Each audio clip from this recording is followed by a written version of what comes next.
રમીલા, ઓ રમીલા, ચાલ ને ભાઈ, જલ્દી કર. એ હા, આવું છું. હું મારું ચૂંટણી કાર્ડ શોધું છું. 7મીએ મતદાન છે એ ખબર હતી, એટલે મારા બાને કહી બધાના ચૂંટણી કાર્ડ શોધી રાખ્યા હતા. આમ તો 12 પ્રકારના પુરાવા હોય, પણ એક પણ લઈ જઈએ તો પણ ચાલે. અરે પણ મેં બહાર જ મૂક્યું હતું, મળતું નથી. ખૂબ સરસ. તો આપણે ગોતવા બેસીએ એટલે ના જ મળે. રમીલા, તને ખબર નથી કે ચૂંટણી બૂથ પર મોબાઈલ લઈ જવા પર પ્રતિબંધ છે? હે, એવું? જા, ફોન ઘેર મૂકીને આવ. સારું થયું તે કહ્યું. લે, હું ફોન ઘેર મૂકીને તરત જ આવું. એ હા.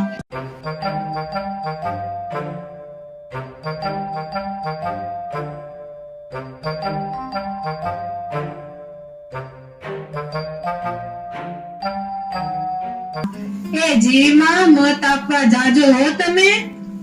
એ ગગી, નિશાળે જવાનું ને, કેટલા વાગે હે? જીવીમાં સવારના 7 થી 6 વાગ્યા સુધી ગમે ત્યારે જઈ શકો છો.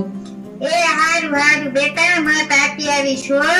અને હા, બધા ગામના માસ્તર સ્લીપ નું કાગળિયું આપી ગયા છે, એ લઈને જવાનું ને હારે.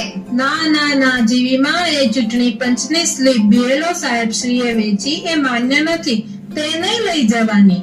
તો હું લઈ જવાનું ગગી? સ્લીપમાંથી આપણો અનુક્રમ નંબર લઈને ખાલી જવો, એટલે નામ ઝડપથી મળી જાય. એને ના મળે તો પણ ત્યાં બીએલઓ સાહેબ શ્રી અને ચૂંટણી અધિકારી સાહેબ શ્રી આપણને મદદ કરી શોધી આપે. ચિંતા કરવાની કોઈ જરૂર નહીં જીવીમાં. એવું એમને દીકરા, સારું સારું. ચાલ અરુણા, હવે આપણે મતદાન કરવા જઈએ. હે હા હા, ચાલ આવજો હો જીવીમાં.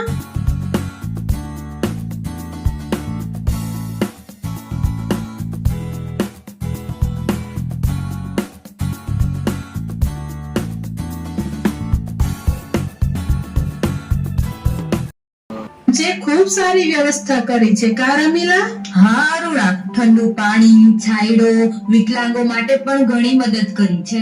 હા, મારા વાલા મતદારો, હું ને રમીલા મત આપી આવ્યા અને અમારા ઘરના બધાને મત જરૂરથી અપાવીશું. અવસર લોકશાહીનો, મતદાન જરૂરથી કરીએ, રાષ્ટ્રને મજબૂત કરીએ.